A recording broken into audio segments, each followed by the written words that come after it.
नमस्कार दर्शक बंधु, आज आम गोटे सुंदर परिवेश ठिया होइचु। सुंदर पोखरी गोटे एवं आज कार्यक्रम होची आज किछि आकाशी गछ रोपण पई आम आसीचु।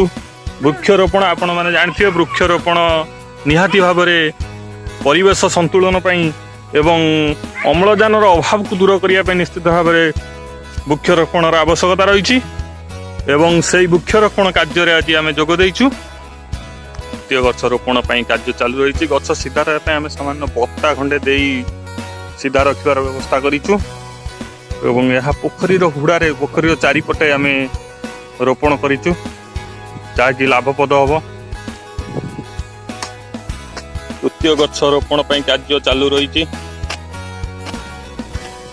नर्सरी किणिकी आनी एवं एगुड़िकर देखु जो जरी पैकिंग होता ताको आम काटी खोल गातरे ताको सुंदर भाव धीर भाव रखी कृष्णा तांको कुनी कुनी हाथ में माटी दौरान एवं ता सहित आम गछ सीधा रही गोटे बाउंसर बत्ता आम दवाई चाहूँ जाफल गछटी सीधा रंकबनी। पवन वर्षा दिने पवन मात्रा भी अधिक होता है, तेणुक आम गछ सीधा सुस्थ रही व्यवस्था करूँ।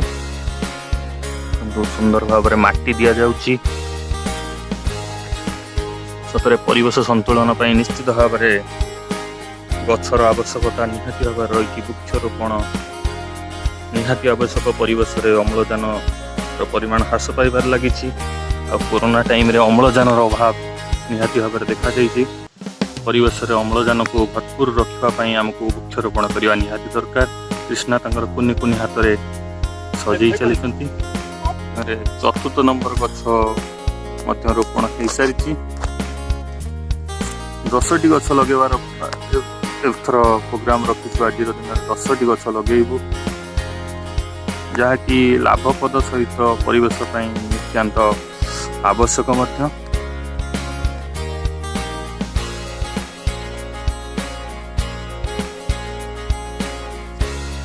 इतिमध्य कृष्णा गछटीर मूल माटी को सुंदर भाव में साइज कर दौरान जेपरी गछटी बंची रुनी कुनी पिला माने कुनी कुनी हाथ में एमती गछ लगेवा सुंदर दृश्य।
बनलता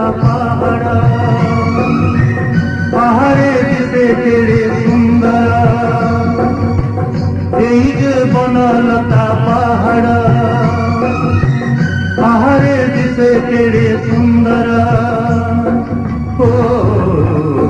एटी दिन सरे ना एटी राति सरे ना एटी दिन सरे ना एटी राति सरे ना।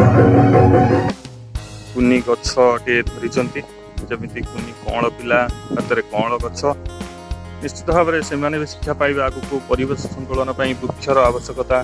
कृष्णा आज दिन में तुम जो आसीच ये वृक्षरोपण वृक्षरोपण कहीं आम करवा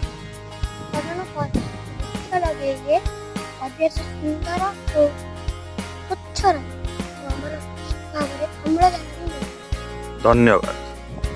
निश्चित भाव में आम देखुले सुंदर କୁନି କୁନି ପିଲା ମଧ୍ୟ ଜାଣିଛନ୍ତି ଯେ ବୃକ୍ଷର ଆବଶ୍ୟକତା କ'ଣ ଆମକୁ ବୁଝିବାକୁ ପଡ଼ିବ ଏବଂ ବୃକ୍ଷ ଲଗେଇବା ଏବଂ କାଟିବା ନାହିଁ। ଆବଶ୍ୟକ ପଡ଼ିଲେ କାଟିଲେ ମଧ୍ୟ ଗୋଟିଏ ଗଛ କାଟିଲେ 10ଟା ଗଛ ତା ବଦଳରେ ଲଗେଇବା।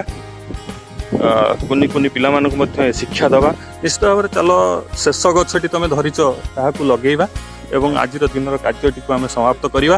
ଚାଲ କୃଷ୍ଣା ବଡ଼ ବାପାଙ୍କ ପାଖକୁ ଚାଲ ଏବଂ ବୃକ୍ଷଟିକୁ ଲଗେଇବା ପାଇଁ ବ୍ୟବସ୍ଥା କରିବା। ଇତିମଧ୍ୟରେ ଶେଷ ଗଛ ପାଇଁ ଗାତ ମଧ୍ୟ ଖୋଳା ସରିଛି।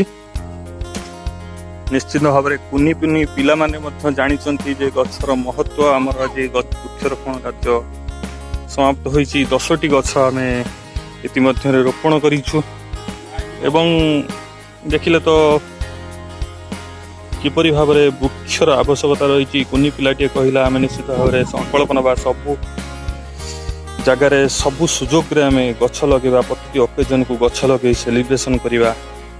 ଆଜିର ଭିଡ଼ିଓଟି ଏଇଠି ସମାପ୍ତ ହୋଇଛି। ଯଦି ଆମ ଭିଡ଼ିଓଟି ଭଲ ଲାଗିଥାଏ ତାହେଲେ ନିଶ୍ଚିତ ଭାବରେ ଆମ ଚ୍ୟାନେଲରେ ନୂଆ ଭିଡ଼ିଓ ଦେଖିବା ପାଇଁ ସବସ୍କ୍ରାଇବ୍ କରିବେ ଏବଂ ଲାଇକ୍ କରିବେ ଯଦି ଭିଡ଼ିଓଟି ଭଲ ଲାଗିଛି। ଧନ୍ୟବାଦ।